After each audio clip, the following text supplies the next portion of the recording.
Good evening, everybody. Welcome back to Living Dreams 868. Odette here again.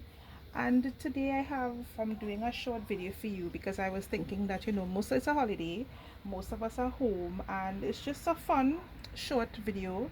And is this one is about we're gonna do a bougie soil recipe, right? So I know I did a video before showing you the breakdown of the soil that I use for my plants, but I saw a lot of questions coming up in different plant groups about what types of soil to use and so on. So what I'm going to do today is totally optional, but it's just a little guide to show you what's available and why I'm gonna go through why I'm using what I'm using. So first of all, the first ingredient, so to speak, is I'm going to use some normal topsoil. Now this is topsoil that has a bit of immortal wood in it, so it's basically like wood, rotten wood on topsoil. And I got this from Remy's Plant and Landscaping in Mayo, which is Gasparilla South Side. So there's the first basic ingredient. So you can make your own with any kind of rotten wood that you have, and with dirt around the home and so on. So there's my first thing. The next thing I'm going to add to this is some coconut chips. Now this is available at either La Vega or Grow Right Garden Supplies in Barataria.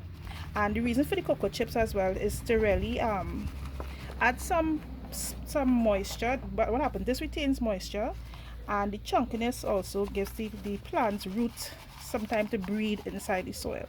So that's the second thing, cocoa chips. Right, so you see we have something nice and airy looking. Like, this is harmless, but I like to see it. Right, the other thing I'm going to add to this is cocoa peat, which is different from cocoa chips. The both of them came from the coconut, but it's two different parts of it. This one is a more chunkier, huskier consistency, while the cocoa peat is really fine. This as well helps to retain moisture, because ideally what you're looking for in your soil is something that drains quickly, but it's also light and airy and able to retain moisture, so you don't have to water your plants every day. And as you can see, I'm trying as best as possible to have a ratio a 1-to-1, but there's really no exact science to it. It's about what you prefer and the consistency of how you want your soil. The other thing I'm going to add to this now is some cedar shavings. Now, you don't have to use cedar shavings, you can use regular pitch pine. However, the benefit of using the cedar shavings is that cedar helps to keep insects and bugs away. In addition to, when it's breaking down, it actually adds nutrients to the soil. Whereas if you use normal pitch pine, it will help retain moisture, but when it breaks down, it actually takes away nutrients from the soil. That's why I prefer to use cedar shavings. Now these, I don't get these readily available to purchase anyway. I have a friend who gives me this, and I just decide to put some in my soil in addition to sprinkling it around the home to help with insects. So here now, this is your basic soil. Now to this, I could have also added to this some regular potting soil which has perlite, or I could also add perlite, but personally I don't like the perlite because I don't like when I water to see these little white stuff floating on top. I really hate it. But you know what, for today I'll just add a little bit, just a little seasoning to the recipe.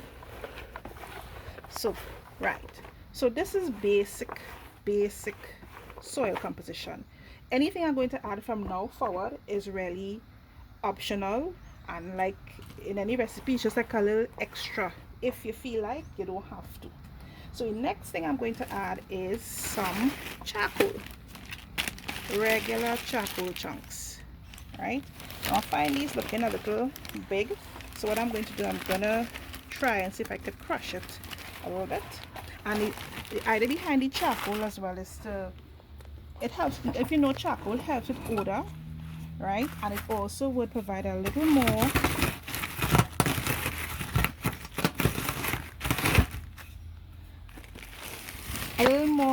airiness to the soil. Right, so Just gonna throw out some.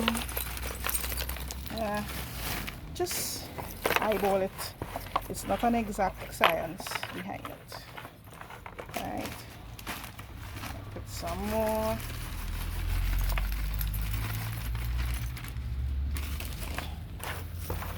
Let's see how we looking here. How we looking? See, I find these are a bit big. Gonna break these down a bit more. And even if you reach at this point and you find it's looking a little too dense, you can always add some more topsoil or add some more cocoa chips or whatever you feel you need to add to make it, you know, a little more chunky.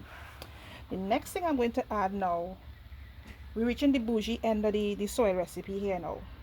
Or everything from going to add from this point forward is bouginess. Is not absolutely necessary. It's for those of us who we really advance in our plant journey and really want to try different things that, you know, there you go.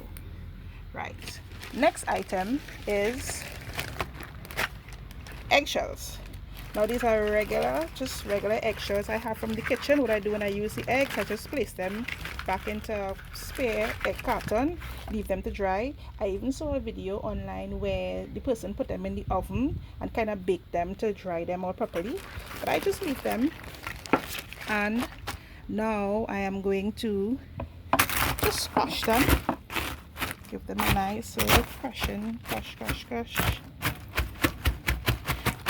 And the benefit of including eggshells in the soil is that the eggshells contain calcium, which is good for your plants.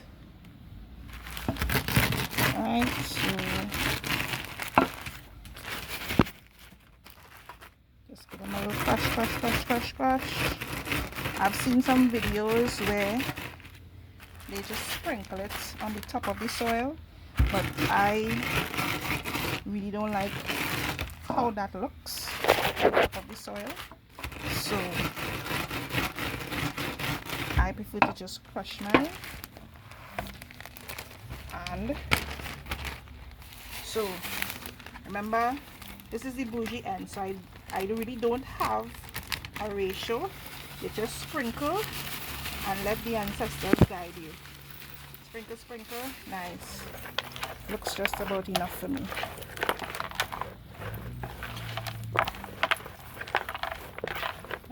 A little bit again. Guidance, enough. Let me see. Yeah, looks like enough for me. That's that. So I have these. I'll put this into I have a half a drum where I mix my soil. That'll go there. The other bougie item, which once again I don't have a ratio, is worm castings or castings. So I have two parts. This one is a brand called vermicompost, which I have a little bit remaining here, and then there's another brand available, premium quality, yes, earthworm castings. And as you can see from the pack, it's rich in all essential nutrients, rich in beneficial microbes, enhances growth and vibrancy, non-toxic, so it's safe for use around children and for those of us who have pets. And the benefits of it is good for herbs and vegetables, ornamental plants, fruit-bearing trees, cannabis, and lawns. So I'm going to use the balance of the first pack that I have, and of course this is available at most garden supply stores. And once again, ancestors guide me, that should be good. But I think the pack has directions on the ratio that you would use, but I just like to eyeball my stuff. Might as well just put the balance and get rid of it. There we go. So at this point we're really just seasoning this soil, because we have already, it has everything that's necessary to grow a plant, but just a little seasoning on the side here. And the final thing that I'm going to add, which some of us we just put to the top of the plant. Actually I don't like to see anything on top of my plant except dressing, either gravel or mulch or just plain dirt. So the last thing is some slow release fertilizer. Now this is Osmocote. There are different brands that are available, and they're available in either 6-month, 3-month or 6-month replacement. I think this one is 6 months. Every 6 months you need to replace this. So once again, just like we sprinkling, and I just mix it in like that. Right. I find that's enough, but I will thing again. And you know what I'm doing here is just enough to fit in this saucer, but obviously when I'm doing my half a drum to supply all my plants, I would again do it in a larger batch and eyeball it as I go. Right, so that looks about enough. So now the reason why I didn't put in my regular potted mix is I wanted to demonstrate for you how the water drains versus the potted mix versus, you know, my option that I prepared. So let me just put it in a pot. Right, have one of these pots.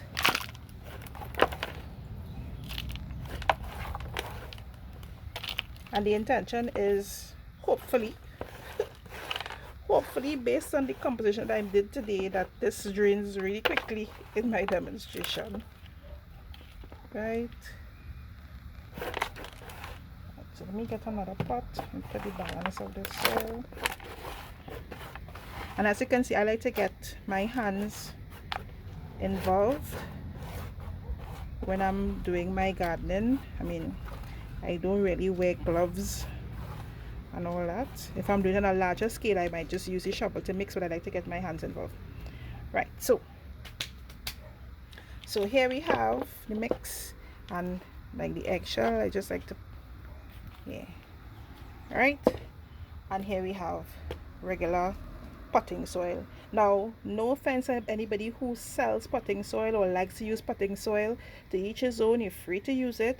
This is just a preference and an option that's available. All right, so first thing, I'm gonna water for you regular potting soil. So you see how the water kind of stays on top before it goes down. I really don't like that. And I'm not seeing the water.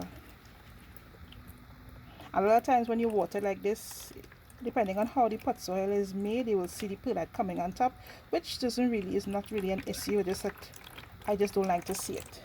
Right, so see how it drains there. And let's take a look at the mix that I need.